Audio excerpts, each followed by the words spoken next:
నమస్తే, నేను మీ నాగచంద్రుడు, senior advocate, సనపడ. Injection order ఎప్పటి వరకు వ్యాలిడ్గా ఉంటుంది? సాధారణంగా ఇంజెక్షన్ ఆర్డరు రెండు రకాలుగా చెప్పవచ్చు.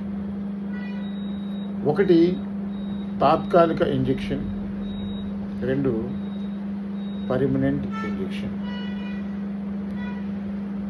తాత్కాలిక ఇంజెక్షన్ తుది విచారణ వరకు దరఖాస్తుదారుని రక్షించడానికి ఇది మంజూరు చేయబడుతుంది.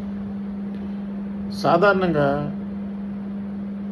కొన్ని రోజులు లేక కొన్ని వారాలు మాత్రమే చెల్లుబాటులో ఉంటుంది.